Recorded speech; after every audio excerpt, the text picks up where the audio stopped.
quinto capítulo de Clarissa. Amaro fica olhando para fora, através das janelas, por onde a luz do meio-dia escorre. O seu corpo está aqui na sala de refeições da pensão de Dona Eufrazina Couto, mas o pensamento voou para longe.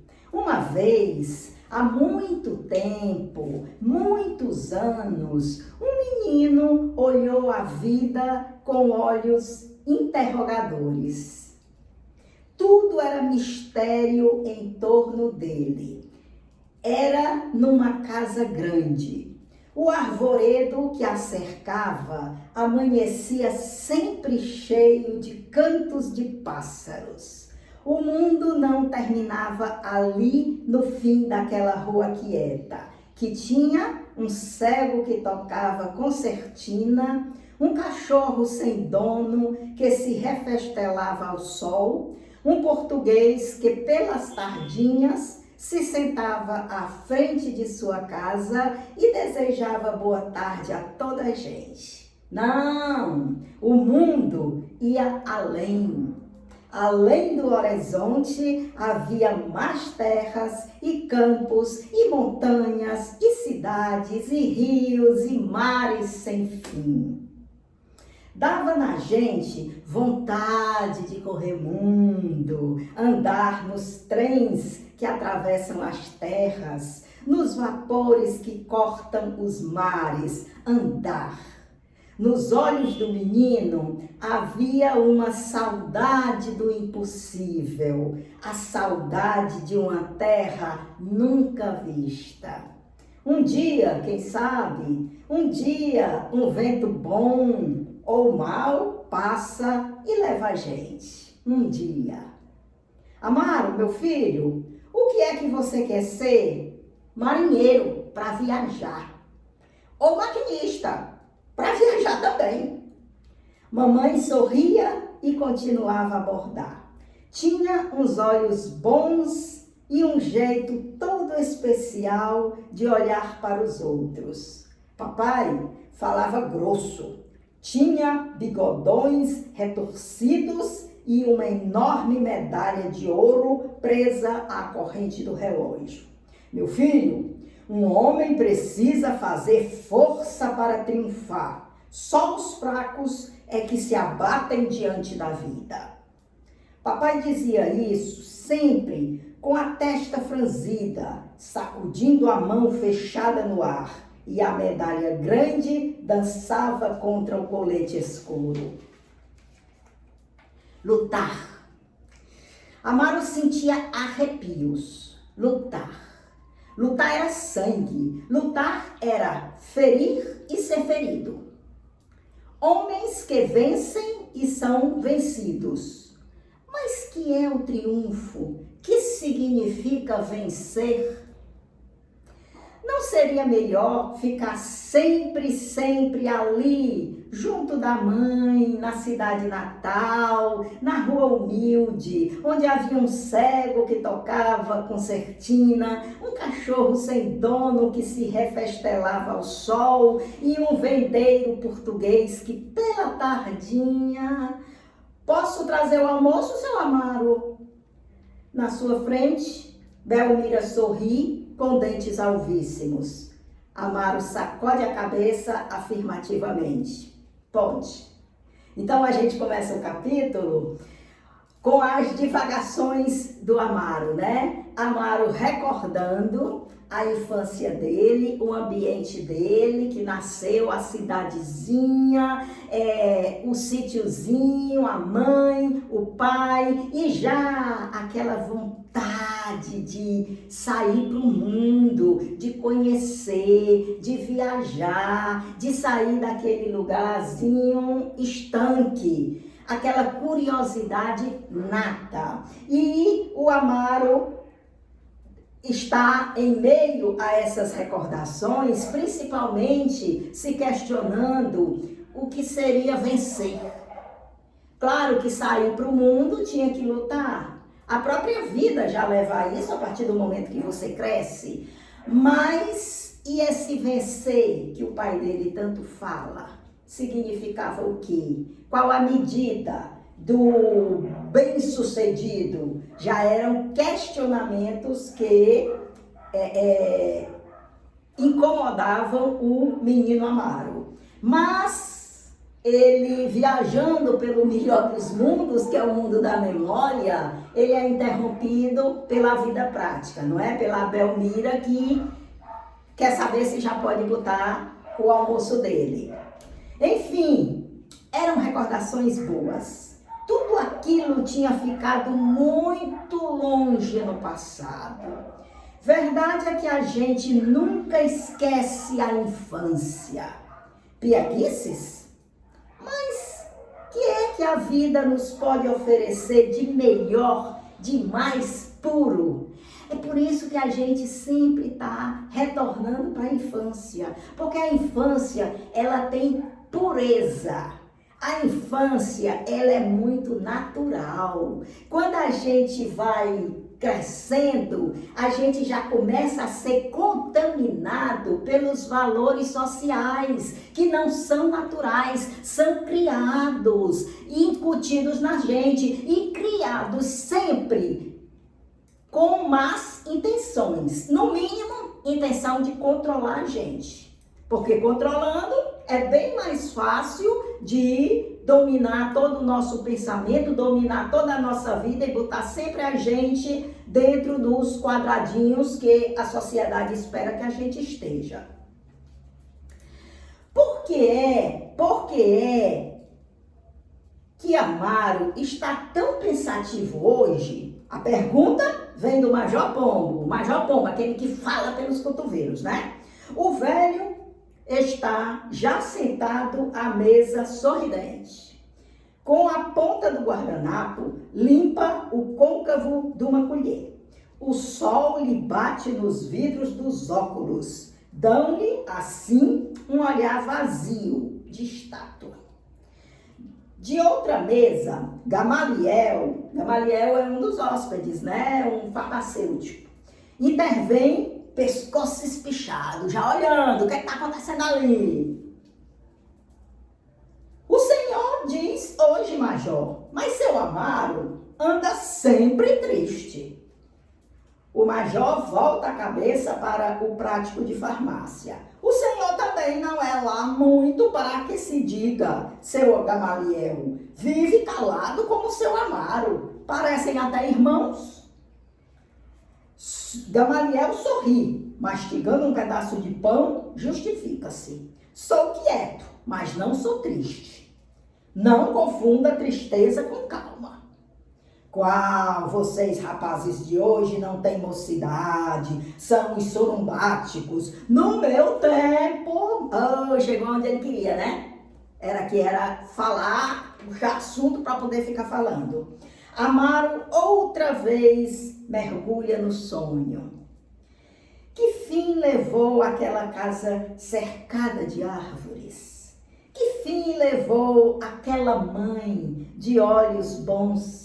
E aquele cavalheiro severo de bigodes retorcidos? O bife hoje está notável. Aos ouvidos de Amaro, essas palavras soam vagas, abafadas, longínquas, como que vindas de um outro mundo. Belmira distribui os pratos pelas mesas. A varanda começa a encher-se aos poucos. Nestor desce os degraus ruidosamente. Vem com o rosto afogueado, os cabelos molhados. Tio Couto, com cara de sono, deseja bom dia a todos. Belinha surge no alto da escada. Tem os olhos pisados. Desce pausadamente com uma calma estudada. Ondina e o marido já desceram também. O barulho aumenta. Conversas desencontradas. O tio Couto já está salvando o Brasil. Precisamos de homens de boa vontade, de homens que trabalhem, já ouviu? Assim como a coisa está, vai mal, palavra. Belinha explica a Gamaliel que a mãe continua de cama com o maldito reumatismo. O major intervém, receitando fricções de linumento milagroso. Barata fita no major os olhinhos empapuçados. A propósito, major, conhece aquela anedota do árabe e do papagaio? É piramidal. Amaro está proibido de sonhar.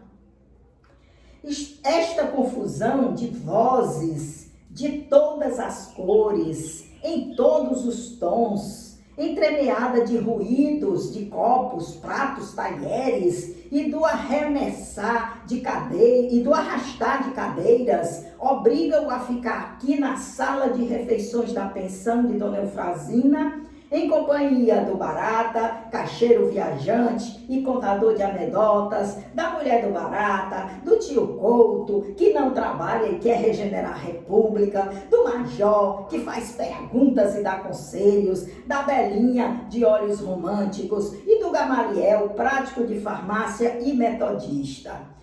Ah, meu Deus, o Amaro quer viajar pelos seus pensamentos, pela infância, mas não existe condição de concentração por causa dessa barulheira, dessa conversa, desse palavreado, do barulho de talher, de copo e dessas pessoas chegando e atrapalha totalmente as recordações dele.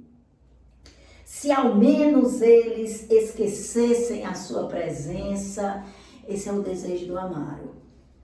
Mas o major é implacável. Qual é a sua opinião sobre suicídio, seu Amaro? Pergunta. Vamos lá. O senhor, que é um homem instruído. Amaro ensaia um sorriso. Balbucia uma palavra. Coitado do Amaro. O Amaro já está super entediado. Esse não é o mundo do Amaro. Mas ele convive, né? Porque está ali a sociedade toda estruturada para isso, né? Então, ele tem que engolir em seco, mas ficar entediado, ele fica muito entediado.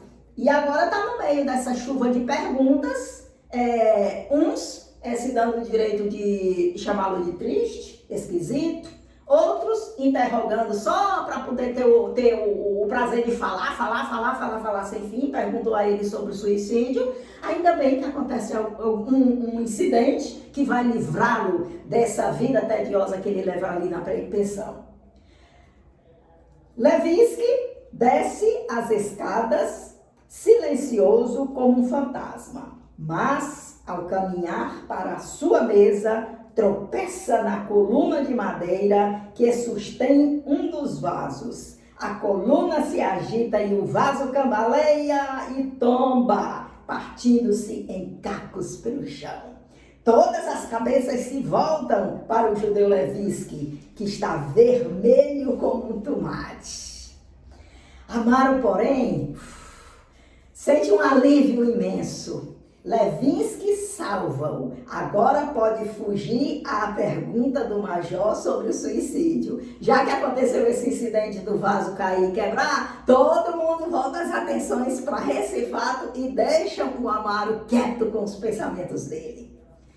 Atraída pelo barulho, Dona Eufrazina aparece à porta da cozinha e fica olhando para o vaso com um ar espantado, surpresa, pena e revolta.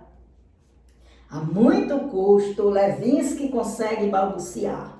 Eu pago, Dona Zina, eu pago, não fique zangada. Amaro aproveita o momento em que todas as atenções estão voltadas para o rapaz e de novo dá um mergulho no passado. Um dia veio um vento, bom ou mau, e levou para longe o menino que queria viajar. Ficou para trás a cidade pequena, com todas as suas coisas bonitas e queridas. Onde estará agora aquela gente toda? Onde estará a preta velha que contava casos do tempo de Dantes? Onde estará o burrico peludo de olhos mansos em que ele costumava passear aos domingos pelo campo? Como lhe está ainda viva na memória a lembrança daquele dia em que acampou na vila um circo de cavalinhos? Olha só, por isso que eu botei o palhacinho hoje aqui nos fazendo uma visita, porque nas recordações de Amaro, ele lembra do circo que chegou lá na cidade dele quando ele era criança. Uma tarde, por sinal, era uma tarde muito clara, de verão, o palhaço saiu à rua de macacão bicolor, amarelo de um lado e azul do outro. Ia montado no burrico peludo, no mesmo burrico de olhos mansos que o levava a passear pelo campo. O diretor do circo o tinha alugado de papai por 5.000 réis por dia. Amaro estava à janela quando o cortejo passou. Na frente ia o palhaço, montado no burrico. Atrás, um bando de moleques. O palhaço gritava: "Hoje tem marmelada?" Os guris respondiam: "Tem, sim, senhor." E o palhaço, sentadinho na bancada, com a sua namorada. E os guris: "É, sim, senhor." Outra vez o palhaço que é. O coro: "Ladrão de mulher." Amaro olhava e batia palmas. O cortejo se afastava, envolto numa nuvem de poeira que o sol incendiava. "Mamãe, me deixa ir com a gurizada?" Mamãe franziu a testa, sacudiu a cabeça e disse: "Moleque é que anda atrás de palhaço." Choramingando, Amaro ficou em casa a imaginar como seria bom seguir o homem de macacão amarelo e azul. Como último argumento, alegava: "Eu tenho direito, ele vai montado no meu burro." O palhaço e os guris desapareceram numa esquina. Mal se lhes ouvia a cantilena, o repertório esganiçado e a voz rouca do palhaço iam se sumindo, apagando na longura. "Ah, isso que é ladrão de mulher." Clarissa vem pra mesa. "Clarissa, vem pra mesa." A voz aguda de Dona Eufrazina apaga impiedosamente a imagem do palhaço e do cortejo de moleques. Amaro volta à tona. "Que história é essa?" pergunta tio Couto. "O seu Amaro está enjoado da nossa comida?" Só agora Amaro percebe que nem tocou nos talheres. Balbucia desculpas. Estava esquecido até do almoço. Sempre o velho vício, sonhando, devaneando, enquanto os outros conversam, gesticulam, vivem de verdade. É por isso que não há de passar nunca de simples funcionário de banco. A música não lhe dá dinheiro. Os editores sempre vêm com a mesma desculpa: "Nós sabemos que o senhor tem talento, que sabe compor, mas infelizmente o nosso público quer sambas e foxtrots. Escreva uma marchinha para o carnaval que vem, um samba ou coisa que o valha, e nós editaremos a música por nossa conta." Nessas ocasiões, Amaro pensava sempre no carão severo e inflexível de Beethoven e tinha vontade de dizer num cício de oração: "Mestre, não faça caso, eles não sabem o que dizem." A balbúrdia continua, aquela barulheira daquele povo todo reunido. A tia Eufrazina grita pela Clarissa para vir almoçar. O Amaro entende que ele nunca vai pertencer aquilo que ele chama vida de verdade, né? Que é essa vida prática. Esse burburinho todo dessas pessoas conversando, falando e gesticulando, e ele sabe que ele é uma pessoa retraída. E por isso é muito apagada. E por isso ele nunca mantém os contatos. A gente sabe que são os contatos. Fulano conhece ciclano, que conhece não sei o quê, e que vai e te indica para ciclano, e que ciclano lhe dá uma oportunidade, e que o outro, pelo menos é assim. Hoje em dia a gente já não sabe, porque hoje em dia a concorrência é tão grande que um fica tentando passar a perna no outro, não é? Mas antes, no campo de trabalho, era assim. Sempre era por intermédio de alguém que a pessoa conseguia um emprego, conseguia projeção, conseguia uma oportunidade. Mas, como ele era uma pessoa muito retraída, muito na dele, ele não tinha amizade, pelo menos amizade chegada a fazer tal coisa, não é? Prestar tal favor, não é? Então, ele era reconhecido como uma pessoa capacitada, como uma pessoa inteligente, só que a sociedade já não estava precisando disso. A sociedade já era diletante, ela precisava mesmo era de produtos supérfluos, sem profundidade, até mesmo no campo da música, né? Que era o campo que ele queria se dedicar, não é? Então, os produtores aconselhavam a ele que fizesse uma marchinha, fizesse um samba, porque aí sim, aí tinha condição dele ser visto, dele ter projeção. Mas música clássica, ninguém queria saber disso, pelo menos a grande massa não queria saber disso. E é a grande massa que movimenta o mercado, né? Não são a minoria dos intelectuais, né? Então, diante disso, ele sabia que ele nunca ia passar mesmo de um funcionáriozinho do banco ganhando pouco, mal dando para sobreviver, não é? E ao mesmo tempo, quando ele recebia esses conselhos, essas sugestões de fazer essas musiquinhas bem populares, ele se lembrava da cara fechada do Beethoven, aquele busto que ele tem no quarto, que a gente já viu em capítulo anterior. Ele se lembrava da cara do Beethoven e é como se dissesse, não, eu não vou me entregar. Eu prefiro ser uma pessoa assim, só marcando passo, sem ter projeção, mas fiel às coisas que eu gosto, mesmo que essas coisas não tenham popularidade.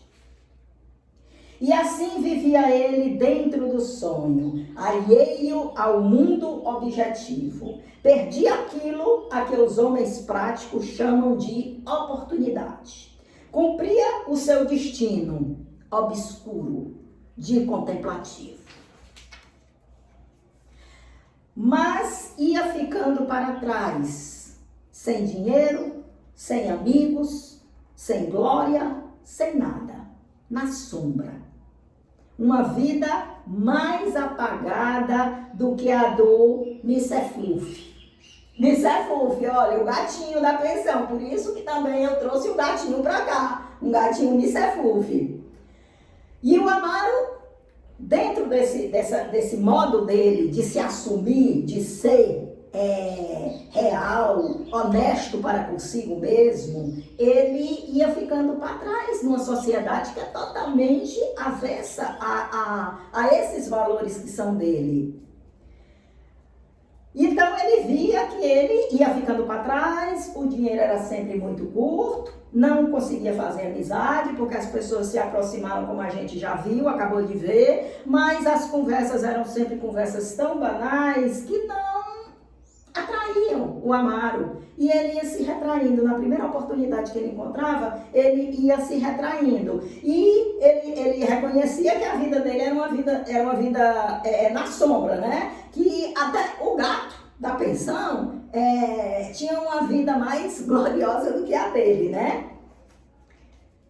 Porque o Micefluf, enfim, se afirma. Luta contra o camundongo, luta e vence. O Micefluf tem uma luta, tem por que lutar, que é contra o camundongo, né? Mas ele, o Amaro, ele não encontra nem por que lutar, ele não sabe nem por que lutar, não tem, ele não sabe não, ele não tem por que lutar, porque para ele lutar por alguma coisa, ele vai ter que se violentar, e ele não quer se violentar.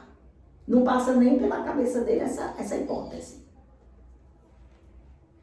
O Micefuf anda pelos telhados nas noites de lua e ama as gatas da vizinhança. Olha, o Micefuf tem uma luta, uma vida mais ativa, não é? Porque ele sai, vai lutar pelas gatas e vai rivalizar com os outros gatos, né? Disputando a gata, né? Quando encontra, né? E ele, nem esse tipo de luta ele tem.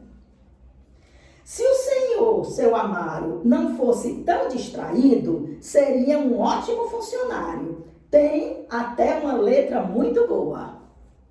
Mas, gente, se metendo com o seu Amaro, que tudo que ele quer é que esqueçam dele, deixem ele em paz com os pensamentos dele. Só de pensar na opinião do contador do banco, Amaro sente um mal-estar desconcertante. Esse comentário que eu acabei de fazer não é de algum pensionista, não. É de um funcionário, como ele acabou de dizer, contador do banco. Quando terminará o conflito, ou seja, quando terminará essas pessoas querendo dar pitaco na vida dele? Conflito com a vida, isso são os conflitos do Amaro, né? Que ele sabe que tem. Conflito com os homens que andam pela vida a se magoarem uns com os outros, a disputar lugares, aos encontrões e cotoveladas. Cada dia que passa é uma tortura que se repete. O expediente do banco, o tatatá das máquinas de escrever, os cavaleiros que discutem, juros de mora, taxas, câmbio contínuos que passam com pastas gordas de papel cheio de algarismos e homens inclinados sobre as carteiras, escrevendo, registrando, calculando, e a fúria de uns para conseguirem juros mais vantajosos e o desespero de outros por não poderem pagar os títulos vencidos e as ameaças de protesto e mais juros e mais cálculos e números, afogando, esterilizando, complicando, matando. Só de pensar naquelas coisas, Amaro sente arrepio.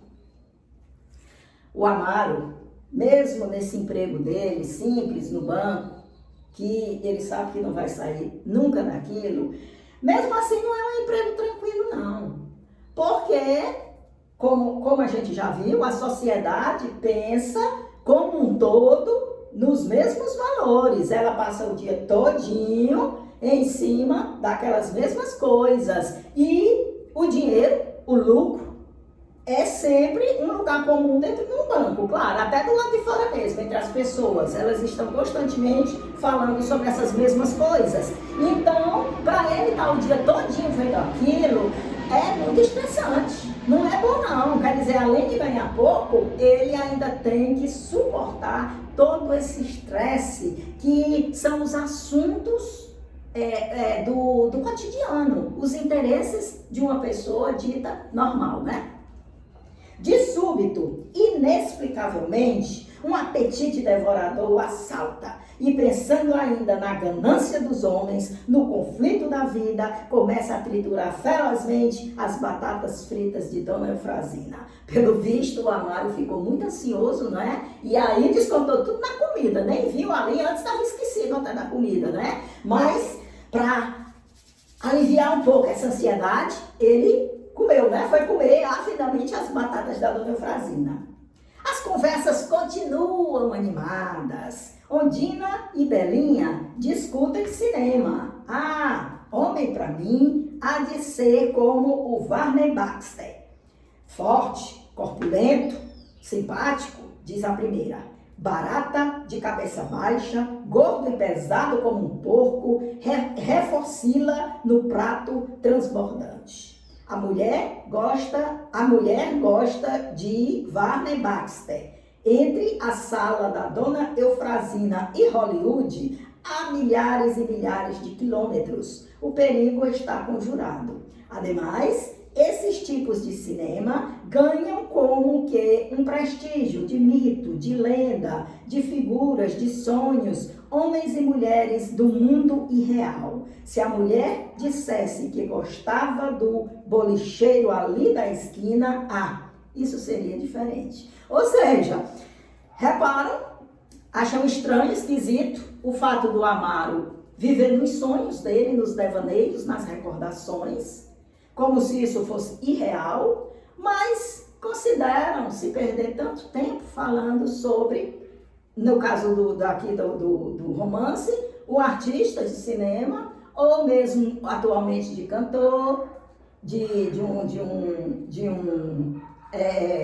também de um artista de novela, não é? É como se essas coisas fossem reais, mas continua estando no plano do sonho, não é não? E continua estando no plano do devaneio. Tudo é uma questão de que você quer empregar seu tempo. Pensando na infância, no passado, ou pensando no artista que está fazendo sucesso atualmente, que logo vai ser superado por outro, ultrapassado por outro, porque o mercado funciona assim. Belinha discorda. Eu, minha filha, prefiro o romantismo do Navarro. Ai, que olhos, meu Deus, que boquinha de anjo, que encanto maravilhoso. Ai, um efeminado, diz Ondina com desprezo. Na mesa do Nestor e do judeu, a discussão está acesa. Os principais homens da humanidade foram judeus, afirma Levinsky. Nestor faz um gesto depreciativo. Ora, vá tomar banho, seu russo. Mas o outro, remitente, Newton era judeu, insiste. Spinoza era judeu. Nordau era judeu. Einstein era judeu. E outros tantos. Belmira, que passa com a bandeja nas mãos, faz uma careta de nojo. Sai, judeu, diz, vocês mataram Jesus Cristo. Dona Eufrazina responde, Belmira, que intrometimentos são esses? A mulata se esgueira por entre as mesas, rebolando as ancas. O major fala dos tempos da monarquia. Tio Couto critica a ação do ministro do Trabalho e conclui: só uma revolução é que pode endireitar esta jossa. Gamaliel, voz macia, olha inocente, conversa com Zezinho, que está encolhido no seu canto, muito pálido. E não se habituou ainda, Zezinho? O estudante de medicina encolhe-se ainda mais. Parece mareado, muito pálido, afasta os pratos com delicadeza. É inútil. Cada vez que tenho que assistir a uma autópsia, vômitos, tonturas, por 3 dias imprestável. Zezinho tem uma voz delicada, de timbre feminino. Gamaliel sugere: meu amigo, ouça o que diz a Bíblia. Se o teu olho direito te serve de escândalo, arranca-o e lança-o fora de ti, porque é melhor que se perca um dos teus membros do que o teu coração vá para o inferno. Trocando em miúdos, está todo mundo mesmo no plano do sonho, no plano do devaneio. Aparentemente estão falando de assuntos diferentes, mas não, é tudo na mesma coisa. Pessoas mal resolvidas, pessoas cheias de problemas, cheias de atritos, e que o outro chega e dá um conselho, que o outro chega e faz uma citação, achando que é muito fácil resolver a vida uns dos outros. Ou seja, só sopa de letrinha, só falando para o tempo passar e para se dar a impressão de que todos estão vivos. Mas se a gente for olhar com sensibilidade, é como se fosse mesmo um cemitério, um bando de morto falando, porque de essência, de peso, eles não têm, são pessoas comuns, são pessoas que muitas vezes estão aqui, nascem, vivem, morrem e não sabem nem que estão vivas, estão sendo assim levadas pelo vento. De súbito, voltando a cabeça, o major solta uma pergunta rápida. Por que não abandona a medicina? Ele pergunta pro Zezinho, que o Zezinho é esse que está passando mal, né? Porque não consegue ver autópsia, não tem vocação para ser médico e fica insistindo em permanecer na medicina. Talvez querendo o quê? Talvez querendo a tal da projeção, talvez querendo alcançar aqueles níveis altos que o Amaro não vai alcançar, porque o Amaro prefere ser fiel a si. Ficar no cantinho dele, divagando e curtindo as coisas que ele gosta, mesmo que ele não tenha muita paz por causa da influência dos outros que ficam se metendo na vida dele e ele não tem condição financeira de viver isolado de todo mundo, precisa morar numa pensão, que é algo barato, né? Zezinho entorta a cabeça juvenil, brilham-lhe os olhos úmidos, parece embaraçado. Ora, já comecei. Dá pena ver tanto trabalho perdido. Tio Couto faz um gesto largo. Deixa a medicina, menino. Vá para a engenharia. Nós precisamos de engenheiro, de gente que trabalhe, que nos façam estradas, pontes, represas, já ouviu? Palitando os dentes, Nestor intervém. Por falar em trabalhar, o senhor já cavou o seu ossinho, tio Couto? O rosto do marido de Dona Zina mantém-se imperturbável. Ainda não, mas estou muito esperançoso. Parece que o secretário do interior vai me nomear no princípio do mês que vem. Dona Eufrazina bebe um gole d'água e depois, com ar descrente, resmunga. Nomeará ou não? Eu é que não me fio em promessas. O marido esboça um gesto de enfado. Ora, você sempre pessimista. O que mata esse país é o pessimismo. O nosso povo é um povo doente de desgraça.